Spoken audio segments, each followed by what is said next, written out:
Saudara-saudara pencinta renungan harian Katolik Gereja Maria Bunda Karmel. Pengalaman mengalami sakit adalah pengalaman yang tidak menyenangkan. Jangankan sakit berat, sakit flu yang disertai kepala pusing, batuk, dan suara serak saja sudah membuat kita menderita. Aktivitas kita tidak bisa dilakukan dengan bebas. Saat batuk, seluruh badan rasanya sakit. Belum lagi kalau pening datang, kita tidak bisa berpikir dengan baik. Untuk mengatasinya, kita segera mencari obat yang paling ampuh, entah itu atas pengalaman sendiri maupun atas anjuran orang lain.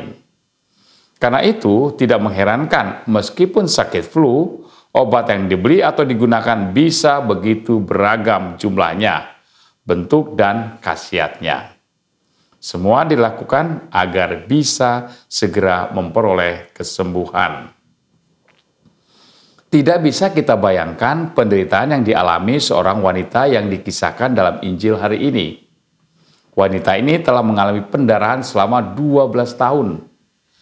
Mungkin saja jika ia wanita yang cukup mampu, selama 12 tahun ia telah mencoba berbagai cara pengobatan, berbagai dokter ahli atau ahli pengobatan untuk menyembuhkan sakit yang dideritanya. Ia berupaya agar penyakitnya dapat disembuhkan. Selama pengobatan, entah berapa biaya yang dihabiskan. Bisa saja biaya pengobatan itu membuat dirinya jatuh dalam kemiskinan dan ini menambah penderitaannya. Apa jadinya jika wanita tadi bukan orang berada? Tentu penderitaannya menjadi lebih besar dan putus asa mengiringi sakitnya. Karena tidak ada yang bisa dilakukan untuk menyembuhkan penyakitnya.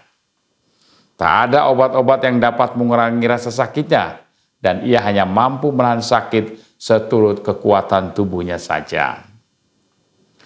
Saat wanita yang menderita sakit mendengar tentang Yesus, tumbuh harapan baru dalam dirinya, bahwa ia akan mengalami kesembuhan. Mungkin sekali sambil menahan rasa sakit, ia terus-menerus mencari di mana Yesus berada. Saat Yesus ditemukan, ia tidak membuang-buang waktu. Tanpa bertegur sapa atau mengutarakan keinginannya, wanita itu langsung mendekati Yesus.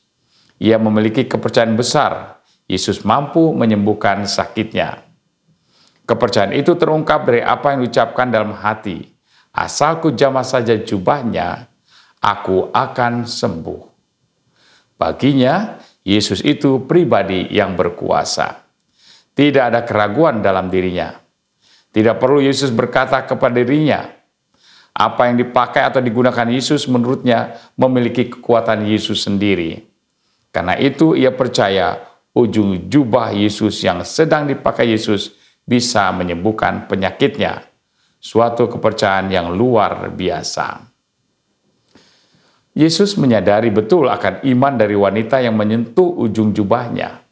Ia merasakan ada hal yang menyentuh hatinya saat ujung jubahnya disentuh wanita yang percaya kepadanya. Yesus berpaling dan berkata, "Teguhkanlah hatimu, hai anakku, imanmu telah menyelamatkan engkau." Menarik bahwa Yesus tidak mengatakan, "Teguhkanlah hatimu, hai anakku, engkau sembuh."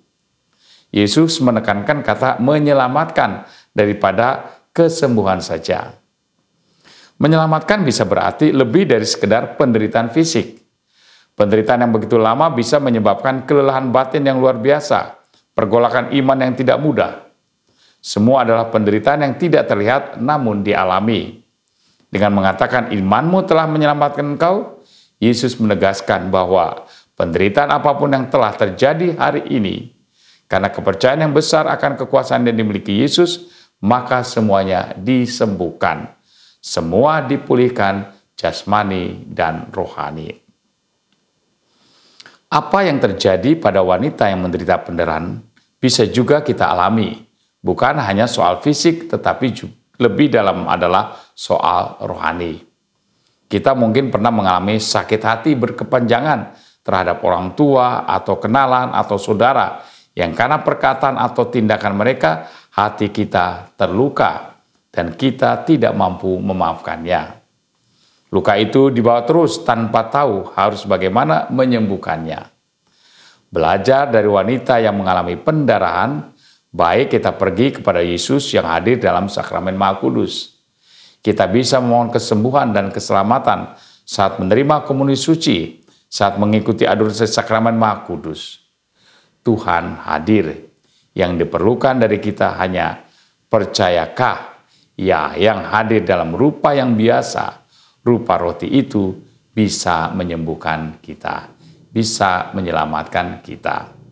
Tuhan memberkati.